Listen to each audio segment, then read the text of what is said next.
Chilli powder, ಸಖತ್ ಖಾರ, ಬಣ್ಣ ಮತ್ತು ರುಚಿ. ಆಚಿ ಚಿಲ್ಲಿ ಪೌಡರ್.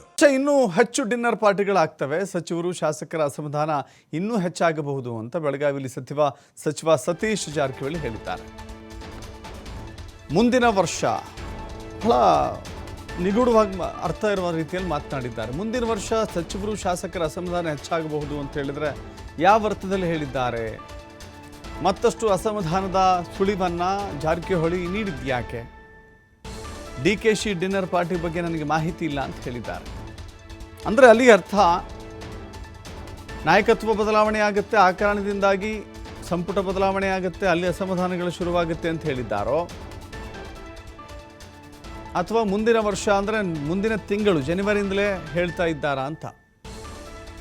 ಮುಂದಿನ ಜನವರಿಯಿಂದ ಅಂದರೆ ಇಲ್ಲಿಗೆ ಒಂದು ತಿಂಗಳಷ್ಟೇ, ಇದು ಕೊನೆ ತಿಂಗಳಲ್ಲಿದ್ದೀವಿ ನಾವು. ಹೊಸ ವರ್ಷಕ್ಕೆ ಅನೇಕ ಭಿನ್ನಮತಗಳು, ಅಸಮಾಧಾನಗಳು ಶುರುವಾಗುತ್ತೆ ಅಂತ ಹೇಳ್ತಾ ಇದ್ದಾರಾ?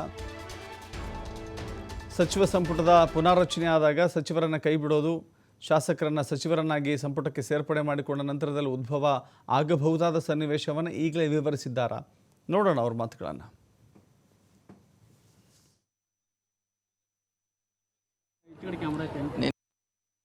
ಇಲ್ಲ ಕಾಯಿ ಮುಂದಿನ ಸಲ ಇನ್ನೂ ಹೆಚ್ಚಾಗ್ತೈತೆ ಅದು. ಮುಂದಿನ ಅಧಿವೇಶನಕ್ಕೆ ಡಬಲ್ ಆಗ್ತೈತೆ ಅದು. ಈಗ ಮುಂದಿನ ದಿನದಲ್ಲಿ ನೀವೇನಾದ್ರೂ ಔತಣಕೂಟ ಮಾಡ್ತೀರಾ ಶಾಸಕರು ಸಚಿವರು? ದಿವಸ ಇದೇ ದಿವಸ ನಡೆದಿಲ್ಲ, ವಿಶೇಷ ಇಲ್ಲ. ನಿನ್ನೆ ಒಂದು ಕಡೆ ಮೊನ್ನೆ ST ಆಯ್ತು, ನಾಡ್ದು SC ಇದೆ, ನಮಗೆ ಜನರಲ್ ಇದೆ. ಇಲ್ಲ ಕಾಯಿ ಮುಂದಿನ ಸಲ ಇನ್ನೂ ಹೆಚ್ಚಾಗ್ತೈತೆ ಅದು. ಮುಂದಿನ ಅಧಿವೇಶನಕ್ಕೆ ಡಬಲ್ ಆಗ್ತೈತೆ ಅದು. ಈಗ ಮುಂದಿನ ದಿನದಲ್ಲಿ ನೀವೇನಾದ್ರೂ ಔತಣಕೂಟ ಮಾಡ್ತೀರಾ ಶಾಸಕರು ಸಚಿವರು? ದಿವಸ ಇದೇ ದಿವಸ ನಡೆದಿಲ್ಲ,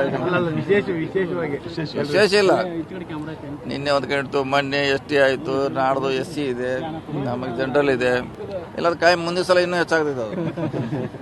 ಮುಂದಿನ ಅಧಿವೇಶನಕ್ಕೆ ಡಬಲ್ ಆಗ್ತೈತೆ ಅದು. ಈಗ ಮುಂದಿನ ದಿನದಲ್ಲಿ ನೀವೇನಾದ್ರೂ ಔತಣಕೂಟ ಮಾಡ್ತೀರಾ ಶಾಸಕರು ಸಚಿವರು? ದಿವಸ ಇದೇ ದಿವಸ ನಡೆದಿಲ್ಲ,